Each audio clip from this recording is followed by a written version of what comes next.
about every day, someone shoots me a message in my DMs, my inboxes, and asks me about the self-publishing process. It's easy for me, but that's because I have been doing it for, oh my gosh, how old is Chase? 16 years. I've been publishing, 15 years. So there's a lot of information out there. It's easy to get confused. You don't know which way to go. Everybody wants you to pay for something. And of course, this is how we make our money. But I am going to walk you down the steps of self-publishing your book. And because you know me, love me, trust me, because you have watched me publish 200 books for #HappyClients, you know I am telling you the truth. And they don't call me the self-publishing queen for nothing. Or is it, I just call myself that. Anyway, let's get started. Here is how to self-publish your book step by step. Step 1, do your research. What are we writing about? Then there are ancillary questions. Who are we writing to? What's our target audience? What do they expect? What do we want them to feel when they read? What do we want them to walk away with? What do we want them to learn? But let's start with, what are we writing about? Doing your research to find out what is out there in that genre with that with that topic. What are people saying about it? Is it an industry where things are moving at a rapid pace and people have to really, really keep up and you have to do a lot of research to be on the forefront? Or is it something that's not growing as fast, but you can still use your expertise to move it along? Do your research so when you sit down to actually write, you know what it is you're gonna write. Step 2 to self-publishing. What's your idea? So nothing is new under the sun, but the way you do it is going to be new. This ties back into the research part. When you figure out what your idea is, you're able to flesh it out into step 3, which is your outline. You can't go somewhere when you've never been there before, right? You got to have a map. Just like you're going to an address, you put it in your GPS, it gives you step-by-step directions. Having an outline is not concrete. It doesn't say whatever's on your outline has to go in the book and this is the way it is, but it gives you a format, if you will. It's giving you a roadmap to where you're going, so you know your main themes, your subtopics, whatever stories you're gonna have. And when you sit to write, you aren't spending that time brainstorming. You're spending that time actually being productive and writing. Step 4, timeline. If you have a target date in mind, it helps you to work backwards so you know how to plan the writing. For example, this is October. I had a consultation with a client yesterday and I said, okay, given the topic that you're writing about, I think it would be a really good idea if this came out in February for Valentine's Day. So let's backtrack and give you a writing plan. So we put together a plan of writing to show her how much she needs to write each week. And by the end of 2 months, this is your target word goal, word count. This is where you should be. Then we get into the editing phase, then the cover phase, and the print proof phase by January. So we know we have a cushion of 3 to 4 weeks where, things can go wrong, life can happen, and we can still hit a February due date. If you have a timeline, then it's easier for you to stay focused on the goal at hand. 5, write that first draft, honey. You can't publish a book if you don't have anything written. And all writing days are not created equal. Even for me, some days I can only get out 500 words. Other days I can crank out 5,000 like nobody's business. But come up with the writing plan, which I include in my How to Write a Book in 30 Days.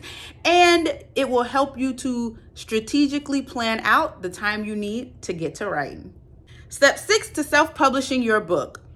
Edit. Before you come to a professional editor, me, you want to make sure you edit it yourself. So once the first draft is done, give it a rest, like a week. Don't touch it, don't think about it, don't look at it, nothing. If the ideas come into your head, push them out.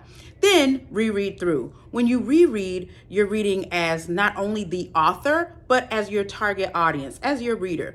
So if you have questions as your reader, you answer them as the author, and you're able to streamline your ideas. You can see what makes sense and doesn't make sense even before the editor does. I promise you, I fire clients, and yes, I have received manuscripts that were so raw, I sent them back. Don't be that person, okay? You want to have at least 2 read-throughs of your own before you go to a professional editor. Step 7, final edits. So after you've gone through your manuscript 2 or 3 times, then you find a professional editor. Me, duh. So I will do a round of edits. If I have lots of comments and questions, I'll say, hey, fill this out, send it back, or answer these questions in the text, send it back. You make your massages and adjustments, you send it back to me, and then I say, oh my gosh, this is great. I do another read through for grammar, cohesiveness, character development if that's necessary, and then we are all ready to go for the next step, which is 8. Formatting. So this is like a digital proof. So these are your page numbers, chapter headings, dedication page, title page, things like that. The formatting is very important. Not that it should, be really, really hard to do, but sometimes it is. And I've seen books where their publisher did not do a good job on the formatting because they simply weren't accustomed to how books should be formatted. But this is something for a professional, leave that to them. Or just make sure you do your research and do it the right way. 9, your cover. Oh my gosh. Don't judge a book by its cover, but that is exactly what we do. I really strongly recommend you get a professional cover artist. Yeah, you can do it yourself in Canva. But yeah, people will probably know. Out of all I think I'm at like 215 books published at this point. Out of all of those books, I have had three books where the author designed the covers themselves. And I said, you know what? I like it. Let's roll with it. But we still had to have a professional to do the cover format because of the way it looks, the file that it has to be uploaded into Amazon KDP. But again, if they're professional graphic designers, graphic illustrators, they are used to thinking outside of the box more so than you. So yeah, you can say, hey, this is what I'd like my cover to look like, but get a professional and let them give you options to help you bring your book to life. Step 10, to self-publishing your book. ISBN and barcode. Now, I'm not sure what ISBN stands for, but it is like a social security number for your book. You want to own your own. Let me repeat. You want to own your own. Do not use the free the free ISBN number from Amazon unless you don't plan on selling your book anywhere else on any other platforms. If you use Amazon's free ISBN, then you can only sell your books on Amazon or out of the back of your trunk, essentially. So get your own ISBN and barcode. It's only $150. You can register them at Bowker.com, purchase and register them. And I also have the website here in my handy dandy ebook for you. Yeah. Step 11, because I don't have 11 fingers. Your synopsis. The synopsis is a snapshot of what your book is about. This is your elevator pitch, 1 to 2 paragraphs, 3 paragraphs if the first 2 are short, but you're just giving an overarching view of what your book what your book is about. If you don't know where to start, a good thing is to do your research. Go on Amazon, type in the theme. So if you're doing a real estate for dummies book, type in real estate for beginners, and then read the synopsis of about 3 or 4 books.